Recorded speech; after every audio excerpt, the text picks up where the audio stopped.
रायपुर के प्रियदर्शनी नगर में आज मन की बात का भव्य आयोजन हुआ, जिसका संयोजन भाजपा प्रदेश मीडिया प्रभारी श्री अमित चिमनानी ने किया। कार्यक्रम में मुख्य अतिथि के रूप में वित्त मंत्री ओपी चौधरी और विशिष्ट अतिथि श्री नंदन जैन, अखिलेश सोनी, निशिकांत पांडे सहित भाजपा के कई वरिष्ठ नेता मौजूद रहे। पार्षद व MIC मेंबर डॉ. अनामिका सिंह, संतोष हयाल और श्याम चावला सहित अन्य पदाधिकारी भी शामिल हुए।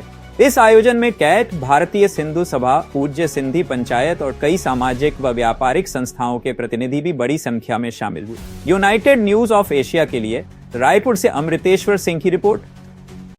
मन की बात में जिस तरह से विचार नरेंद्र मोदी जी रखते हैं, वो राष्ट्र की एकता के लिए, राष्ट्र की अखंडता के लिए, संपूर्ण राष्ट्र निर्माण के लिए एक विजन और एक सोच होती है। एक मन की बात पे हम बोडोलैंड, असम का भी जिक्र सुनते हैं, गुजरात का भी जिक्र सुनते हैं, कर्नाटक का भी जिक्र सुनते हैं, तेलंगाना का भी जिक्र सुनते हैं, मध्य प्रदेश का भी जिक्र सुनते हैं। ये राष्ट्र के एकीकरण का एक बहुत बड़ा विजन के साथ वो विषयों को मैसेज देते हैं। एक तरह से राष्ट्र निर्माण के लिए जैसे उन्होंने योग का विषय रखा।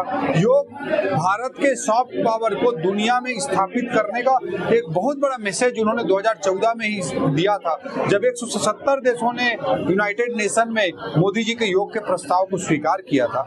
इसी तरह से उन्होंने फिटनेस पर भी युवाओं को मैसेज दिया कि आप फिट रहो और आगे बढ़ो। तो इस तरह की चीजों को, जिस तरह से राष्ट्र निर्माण के लिए जिस तरह की चीजें जरूरी होती है, उन सब विषयों को फोकस करके एक मैसेज, सकारात्मक वातावरण, राष्ट्र निर्माण का वातावरण, देश निर्माण की प्रक्रिया में केवल सरकार नहीं समाज भी जुड़े, इस विजन के साथ मन की बात में अपने विजन को रखते हैं। राजनीति करना, सरकार चलाना एक विषय होता है, लेकिन नरेंद्र मोदी जी राष्ट्र निर्माण के व्यापक विजन और सोच को लेकर के मन की बात में अपने विचारों को और अपने कृत्यों को रखते हैं। ऐसे युग पुरुष नरेंद्र मोदी जी को सुनना सौभाग्य की बात होती है।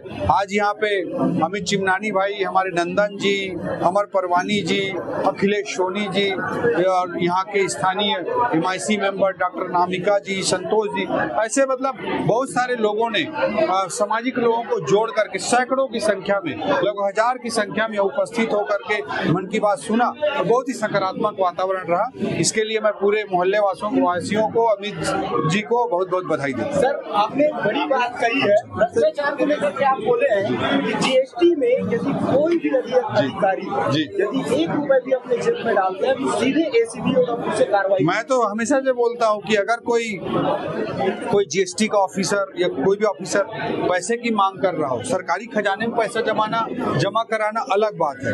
अगर वो सरकारी खजाने के अलावा अपने लिए या फेवर मांग रहा हो, पैसा मांग रहा हो, तो कोई भी व्यक्ति हम तक सूचना पहुंचाए। निश्चित रूप से हमारे मुख्यमंत्री जी के मार्गदर्शन में हम ACB का रेड कराएंगे, मैं स्पष्ट रूप से बोलता हूँ। इसके अलावा GST में 10%, 20% की कोई छोटी मोटी गलती होती है, उसको भी इग्नोर करने के लिए डिपार्टमेंट पूरी तरह से तैयार है। लेकिन सैकड़ों फर्जी फर्म बनाकर संगठित तरीके से एक षड्यंत्र के तहत सरकार को अगर कोई व्यक्ति फर्जी बिल बेचकर सैकड़ों करोड़ का चूना लगा रहा हो, उसको छत्तीसगढ़ के जनता जनार्दन के हित में हम कार्रवाई करेंगे।